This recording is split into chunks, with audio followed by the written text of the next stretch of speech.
বৈষম্য বিরোধী ছাত্র আন্দোলন কারো বাপের প্ল্যাটফর্ম না। শেখ হাসিনা বলছিল দেশটা তার বাপের, টিকতে পারে নাই। এখন যদি আন্দোলনকারীদেরকে বাদ দিয়ে আপনারা মনে করেন এই প্ল্যাটফর্ম আপনাদের বাপের, আপনারাও টিকতে পারবেন। একটা সন্ত্রাসী কার্যক্রমকে বা হামলাকে দুই গ্রুপের হাতাহাতি বলা হয়, তখন আসলে হামলাকারীদেরকে আড়াল করে রেখে তাদেরকে শেল্টার দেওয়ার একটা প্রচ্ছন্ন প্রচেষ্টা চলতেছে।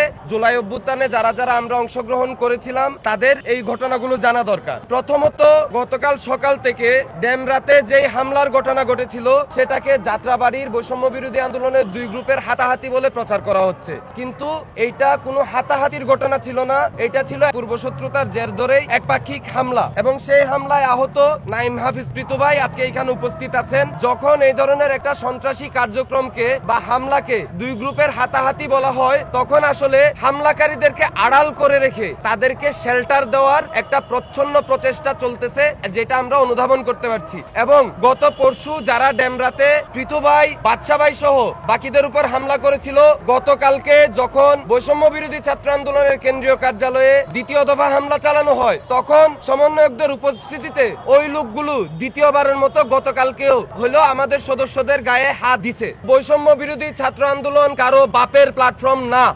শেখ হাসিনা বলছিল দেশটা তার বাপের, টিকতে পারে নাই। এখন যদি আন্দোলনকারীদেরকে বাদ দিয়ে আপনারা মনে করেন এই প্ল্যাটফর্ম আপনাদের বাপের, আপনারাও টিকতে পারবেন।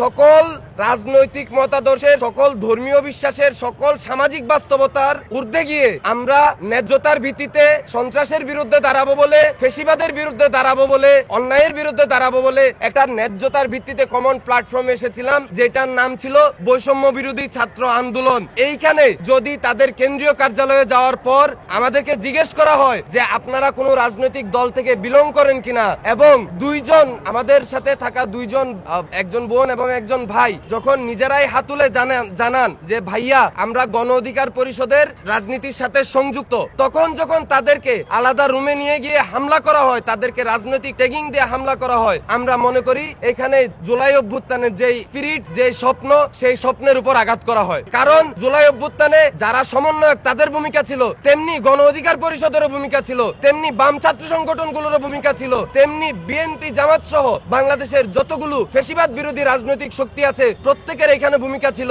কিন্তু আজকে যখন বৈষম্য বিরোধী ছাত্র আন্দোলনকে একটি সার্বজনীন প্ল্যাটফর্ম না রেখে একটি রাজনৈতিক উদ্দেশ্যে, বলা যায় একটি রাজনৈতিক উদ্দেশ্যে তাদের মতের সাথে অমিল হলেই আপনি বাম, আপনি শিবির, আপনি অমুক, আপনি তমুক বলে মাইনাস কালচারের যে রাজনীতিটা শুরু হয়েছে, এই মাইনাস কালচারের রাজনীতিটা ভয়াবহ, এটা আমাদেরকে বুঝতে হবে। 3 নাম্বার যে পয়েন্টটা, সেটা হলো দোফলি আমরা গতকালকে যেটা হলো উইটনেস করেছি, সেটা হলো আমাদের উপর যখন হামলা হয় তখন সেখানে উপস্থিত সাংবাদিক ভাইরা তথ্য সংগ্রহ করতে গেলে তাদেরকে তথ্য সংগ্রহে বাধা দেওয়া হয়, এবং তাদেরকে আলাদা রুমে ডেকে নিয়ে অবরুদ্ধ করে তাদের কাছে যে ফুটেজগুলো তারা সংগ্রহ করেছিল সেগুলো তাদের ডিভাইস থেকে মুছে দেওয়া হয়। পরবর্তীতে যখন বৈষম্য বিরোধী ছাত্র আন্দোলনের আহ্বায়ক হাসনাত আব্দুল্লাহ সেখানে উপস্থিত হন, তখন গণমাধ্যম কর্মীরা তাকে ওই বিষয়টি অবগত করেন, কিন্তু গতকাল সন্ধ্যার পর প্রকাশিত তাদের প্রেস রিলিজ কিংবা এখনো পর্যন্ত কোনো বক্তব্যে সেই বিষয়ে তারা কোনো টু শব্দও করতে রাজি না।